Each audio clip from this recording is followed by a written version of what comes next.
সাংবাদিক ভাইরা, বিসমিল্লাহির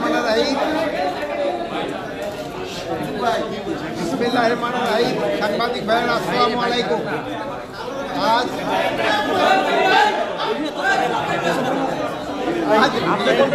আজ এখানে আসছিলাম টুরিস্টদের সদর দপ্তর পরিদর্শনের জন্য। আপনারা জানেন যে আমাদের 2013 সালে এটা প্রতিষ্ঠিত হয়েছে। এটা জনগণের অনেক রাখার জায়গা নাই, এদের নিজস্ব কোনো রাখার জায়গা নাই এবং এদের যানবাহনের অনেক সমস্যা আছে। এগুলি তাদের কাছে শুনলাম এবং তারা অনেক জায়গায় অনেক ভালো কাজও করে যাচ্ছে। এবং আমাদের দেশে যে ট্যুরিস্ট পুলিশটা যদি খুব ভালো অ্যাক্টিভ হয়, তবে বিদেশি ট্যুরিস্টও কিন্তু আমাদের দেশে আসবে। এই যে আমাদের দেশে কিন্তু অর্থনীতিতে একটা বড় ধরনের অবদান রাখবে। এই জন্য এই ট্যুরিস্ট পুলিশটাকে আরও কীভাবে তাদের সংখ্যা বাড়ানো যায়, তাদের যানবাহন বাড়ানো যায়, তাদের থাকার ব্যবস্থা করা যায়। এখান থেকে কিন্তু ট্যুরিস্ট পুলিশ একটা ভাড়া বিল্ডিংয়ে থাকে, তাদের নিজস্ব একটা বিল্ডিং হওয়া দরকার।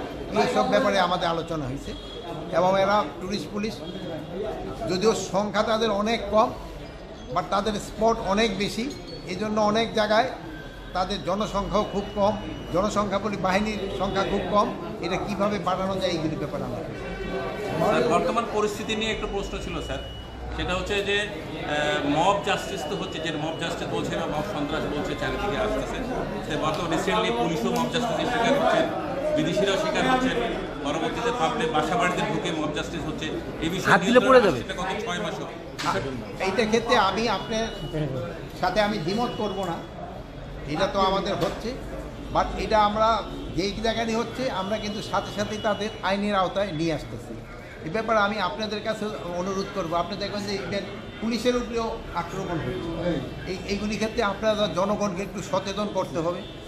জনগণ এত উচ্ছৃঙ্খল হয়ে গেলে কিন্তু অনেক সময় সমস্যা হয়। মানে বাহিনী দিয়ে এত সবসময় কন্ট্রোল করা যায় না।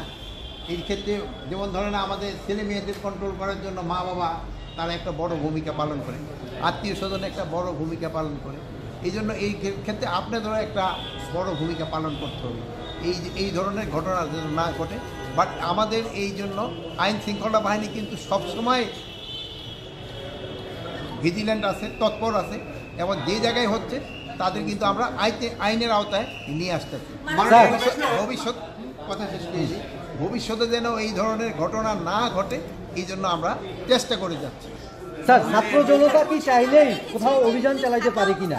এইটা ক্ষেত্রে কারো কোনো অধিকার নাই আইন শৃঙ্খলা বাহিনী ছাড়া কোনো অভিযান চালানো। সামনে আমরা দেখেছি বিভিন্ন জায়গায় হাইওয়েগুলোতে গাছ ফেলে তারপর ডাকাতি করছে। এই বিষয়গুলো আপনি যেটা বলছেন হয়েছে, এটা যেন ভবিষ্যতে না হয় এই জন্য আমরা ব্যবস্থা নিচ্ছি।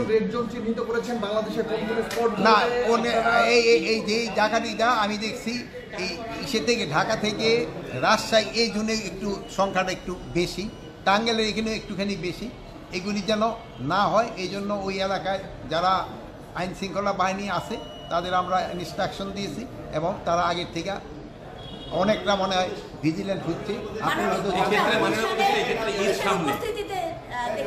ঈদের ক্ষেত্রে যেন এই চাঁদাবাজি যেন না হয় এবং ছিনতাই যেন না হয় এই জন্য আমরা ব্যবস্থা নিচ্ছি এবং আমাদের কার্যক্রম থাকবে।